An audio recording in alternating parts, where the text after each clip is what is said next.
So welcome to today's session. So in the previous session, we talked about different types of costs based upon inputs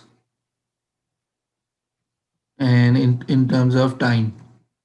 So inputs like wages, interest rate, rent, profits, and based upon time that was fixed cost and variable cost. So we discussed these types of cost in the previous sessions. Okay, so now we are going to and then we discuss the formulas of total cost and total variable cost and average variable cost or average fixed cost, so and marginal cost. So now we are going to go back to the example that we did in the previous session, that was about the call center. Now we'll fill the table. Now since the company has to pay 100 rupee per computer, so we are now developing the costs. So the cost of computer is 100 rupee per computer, 120 rupee per table, and 50 rupee per telephone. So other than labor cost is 1350 rupees. So they have five computers, five tables, five telephones. So this is actually the cost which is not changing. So we call it fixed cost. Now they are changing only labor. So we can assume that labor cost is 50 rupee per day. So that will be variable cost. So company also receives 70 rupees, 75 rupees per call. So this is revenue or income. Okay, so these are some calculations. Now we'll go towards the new table and then fill the table using this information.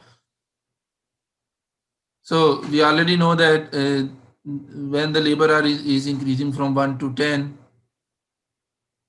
1 to 10, the calls intended are increasing 11, 22, 33, 44, 55, and then decreasing. This was shown in the previous calculation. And this is also shown here, the total work hours, 8, 16, 24, 32, 40. Then they became fixed because we cannot increase the labor hours technically because we don't have computer table chairs. So we are only adjusting new labor because we are just checking what will happen if we are hiring labor more than our capacity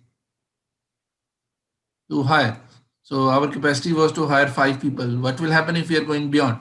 So now we are calculating the revenue. So revenue was 75 rupee per call multiplied by total calls. So 75 into 11 is 825, then 1650, 2475, 3300, 4150. Then it is decreasing. So this is the total revenue that company is receiving from the labor. So you can notice here is that when you are increasing labor beyond the capacity, so rather than increasing the revenue, which is our objective, they are decreasing the revenue because what they are doing is they are receiving lower calls. It means the labor beyond the capacity are expensive because they are giving us loss, and these are they are giving us benefit. Now average revenue is total revenue divided by total calls. So 8250 divided by 11 is 75. So total average revenue is same because average revenue is actually how much we will receive for calls because the price is same. So when the so we can learn here is that when prices are fixed, then price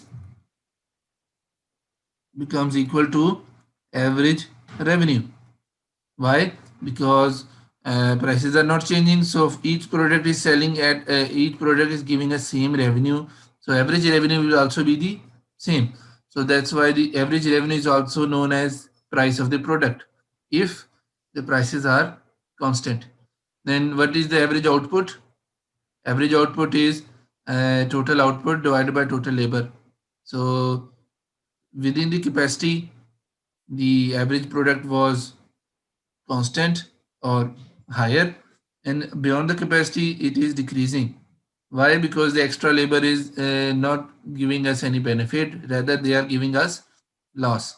So what is the total cost? So we already know the fixed cost was given and then variable cost.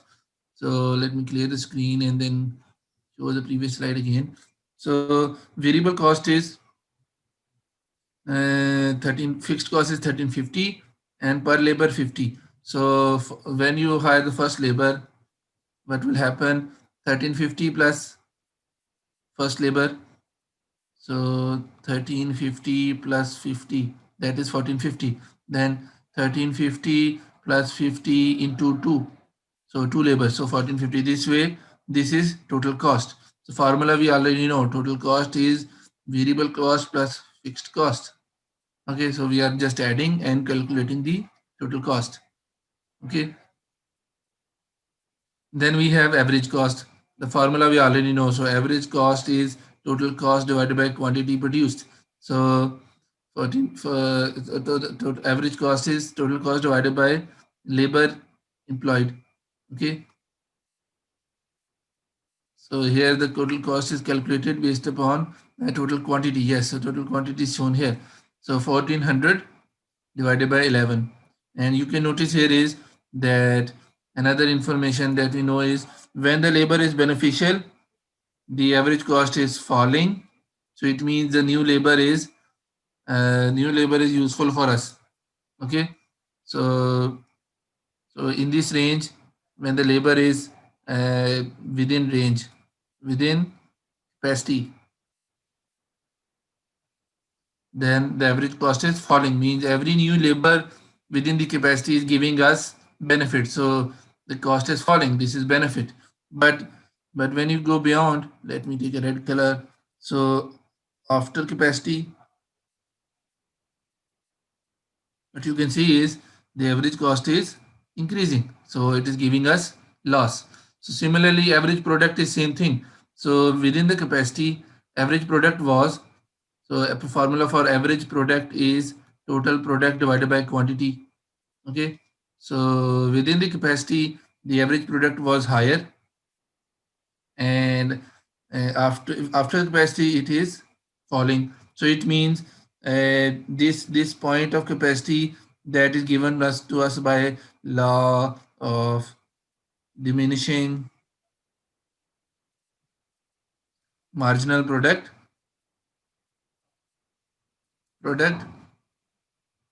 is very beneficial for us, because it is telling us that if you go beyond this point, the benefit which was positive will tend to decrease, and the gains and the cost will also tend to increase. Okay, so this way we can understand that this point is very important for business, because up till this point the cost is falling and revenue is increasing, so it means the profit is highest. After this point, the revenue is falling and cost is increasing, it means you will have a loss here. So this is the detailed calculation of the example that we did in the previous session. Hope it is clear now. So let's move towards its diagrams. So you can notice here is that the average product is higher and then falling. Average cost is decreasing then increasing. So if we draw them together, what will happen? So let me go back. So the revenue is increasing then falling. Cost is decreasing then increasing. Okay, average cost is increasing then decreasing. So what does it mean that? So law of diminishing returns says that there is a cutoff point there, which is we call it the capacity of a business, capacity to absorb labor for a given and capacity depends upon given other inputs.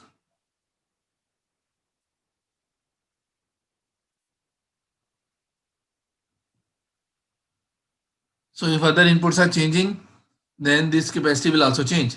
So it is saying that assuming other inputs are constant, if you increase the labor, initially it will give us more benefit, which is total output, which is total product, and then and cost is also falling. After a certain absorptive point, your total product will tend to decrease and the cost will tend to increase. So this is showing that the absorptive capacity point is giving us a point where total product is maximum and total cost is minimum. So the difference, the total product and total cost. So the difference between the what you call it, this is our marginal product and this is our marginal cost. So difference between these 2 points will be profit. So at this point profit is maximum. If you hire more labor beyond this point, your profit will tend to fall. If you are below it, your profit is smaller than what you could have get. So we have seen here that uh, we've seen already increase in inputs have a higher benefit at the start. Okay, we have already discussed, but lower at the end. So costs are opposite to the benefits. So if the benefits are increasing, it means costs are falling and vice versa. So this diagram is giving us an overview how businesses can maximize their profit. Either they can find the maximum total output point or they can find the minimum total cost point.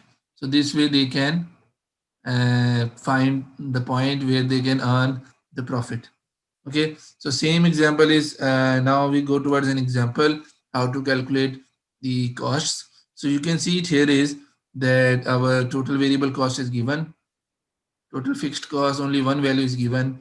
So the formula is that since we already know the total fixed cost does not change, so answer is same, 80, 80, 80, because by definition total fixed cost does not change. Okay, does not change. And total variable cost for quantity 0 is 0. So this is by definition. So now we calculate total cost, that is 80 plus 0 is 80, 140, 190, and then 230, 280, and then 3, 320, and then 410. Similarly, average fixed cost is fixed cost divided by 200 divided by quantity. So fixed cost divided by quantity. So 80 divided by 0 is infinity. Okay, then 80 divided by 1 is 80, 80 divided by 2 is 40, it is so on, you can calculate. Similarly, average fixed cost is, average variable cost is variable cost divided by quantity. Okay, it's 340. Okay, you can calculate later on. I have the answers in the next slide. So next is variable cost, that is first is 0 divided by 0, infinity. Then 60 divided by 1 is 60, 110 divided by 2 is 55, and so on. Similarly, ATC is fixed AFC plus AVC. So infinity plus infinity is infinity. This is 140. Okay. So 140, yes. And then similarly, you can calculate. Marginal cost, we already know the formula is TC2 minus TC1 divided by Q2 minus Q1.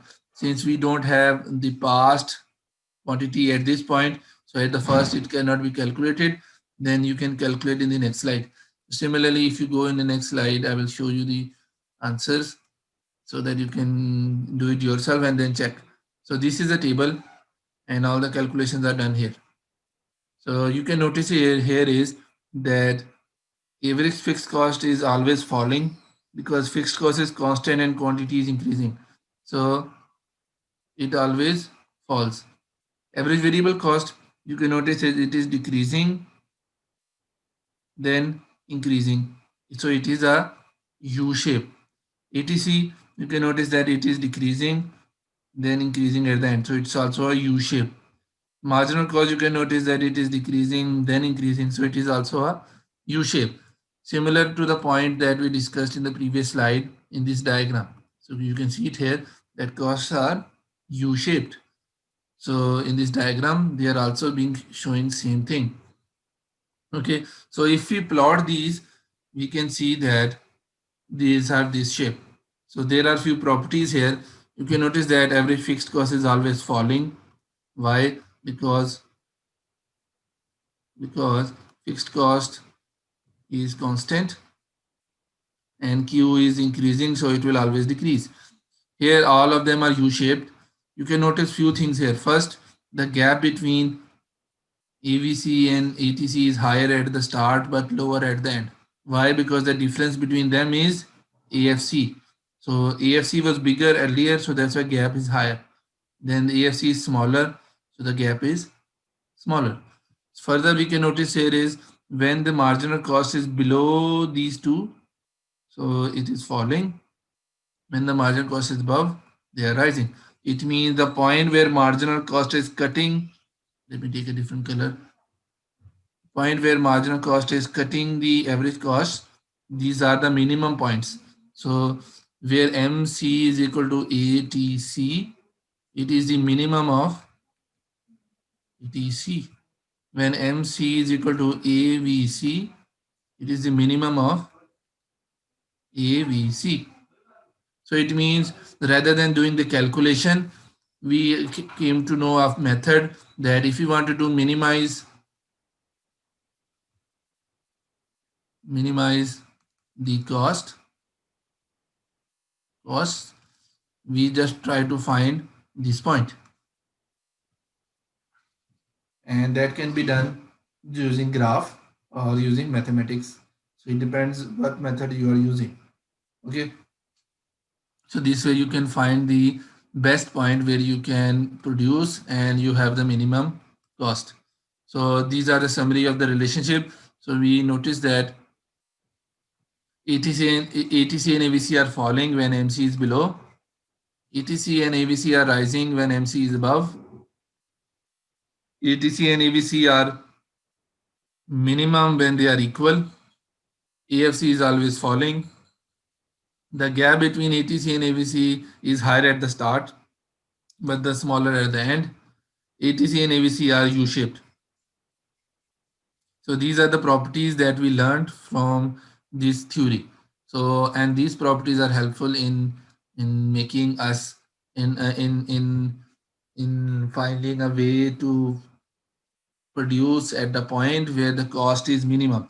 So this theory is helping to find how many labor inputs are needed at particular point or where other inputs are fixed. Further, it will tell if profits are minimum or maximum or not. Okay, so this is the advantage of this law of diminishing marginal product or law of diminishing product that we discussed and we started in the previous session. Okay, so you can follow the previous session to cover that idea. Then we talk about the long run costs. So we already know that there are no fixed costs in long run. Why? Because all of the inputs are changing in long run. So the fixed cost is zero because in the long run, none of the factor remain constant. All of them are changing. So they become variable cost.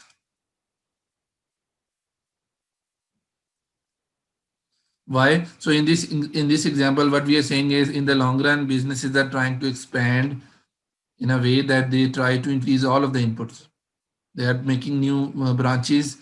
So in the new branch, they will have to hire a new land, a new manager, a new labor, a new machine. For example, interest rate change in the long run. If they have taken a long loan, the interest rate change, building rent also change because so it means and in the long run, if your building is expanding, other costs are also increasing. Okay, so in the long run, none of the cost is fixed. That thing is now what are the stages of long run cost? So long run cost is also U-shaped, just like short run costs. So the portion where costs are decreasing is called economies of scale. Portion where costs are increasing is called diseconomies of scale, and the portion where costs are constant is constant return to scale. So I'm just defining it, then we'll go towards the diagram. So when increasing size of the production, which is output actually, in the long run causes per unit cost of the production to fall is called economies of scale. So the example is when expanding a company, when expanding from a company is buying larger stock of inputs from wholesale, which reduces the cost of buying because they are buying from wholesale. they are able to bargain for a lower price because they are now able to buy larger quantity. Similarly, diseconomies of scale is that uh, it will occur when increasing size of the production causes increase in per unit cost. So example is while expanding, companies need new managers, new infrastructure, which increase the cost. So if you're installing making a new branch, so you need to have a new building. So that will be expensive. Similarly, cost of constant return to scale is it will occur when increasing output does not affect the cost. It remain constant. So this is a small portion. So while expanding costs and outputs are increasing at the same rate. So let's go to the next diagram. I can show. So the long run cost curve is LRATC, long run average total cost. Okay. So let me write it here. The long run average total cost, LRATC. So it is U-shaped. So this portion is economies of scale, this economies of scale and constant return to scale. This is the long run average total cost. So let me continue. So now the last point is the last type of costs. So we have already discussed two types: types based upon inputs, types based upon time frame. Now types are based upon the definition of accounting definition and economic definition. Okay, so there are two types of cost according to the definition. First is explicit costs. So explicit cost means payments to acquire factor production. So it is actually a transfer of payment from the pocket of the owner. For example, as a owner, you hire labor and you pay them wages. So when you hire a labor and pay them wages, this is an example of explicit cost. Next is implicit cost, the best foregone alternative, which is actually opportunity cost of using their own resources. For example, if the owner is using its own property, technically he is not facing any rent cost because the property he owns, he is not paying any rent. Then he will add the rent of the property as opportunity cost because he could have earned if he have rented it out. So what does it mean is if the owner is using his own land, technically owner is not facing the cost of rent. But the problem is he could have earned rent if he had rented it out to somebody else. So that the rent that he's not getting is the second best option, and so that is his opportunity cost. So what does he do is he charges the business which is running a rent so that he can earn from his own business the expected rent of his land. So because that rent value is not going out of the business, he is only paying himself because he owns the land. So this is implicit cost. So explicit cost means payment going out, transfer of payment. Implicit cost, there is no transfer. Okay, owner is paying himself the rent value. So owner is charging the business that he is running, and he is keeping that rent as a land owner. So it means the business in this case, let me write it here. So the owner of business, write it again, and owner of land are same people, but owner of land, the owner of business will pay owner of land rent value, but since they are same people, so technically you will not see cash being transferred out of the business. So it means this is implicit cost. So technically there is no payment being done, but the owner is earning profits plus rent from the business. Okay, so accounting profit is a formula that total revenue minus explicit cost, because accounting people say that since no payment is going out, so there is no cost. Economic profit says that total revenue is actually explicit cost plus implicit cost.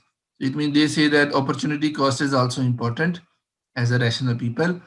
So total revenue minus total cost, total revenue minus total cost, and total cost is explicit plus implicit. As the owner costs are recovered when the economic profit is zero, that's why we call normal profit. So when economic profit E is zero, here the owner is earning explicit and implicit. He is able to pay explicit cost and implicit cost. That's why we call it normal profit. But if the accounting profit is zero, there is no name for it. So it is break even in accounting. But when the economic profit is zero, we call it normal profit because the businesses are working at the normal situation. And what is the normal situation? That the business is able to pay explicit cost to labor, which is hiring, and implicit cost to all the inputs that he has owned, so that there is no losses that the business is occurring. So it is a normal situation.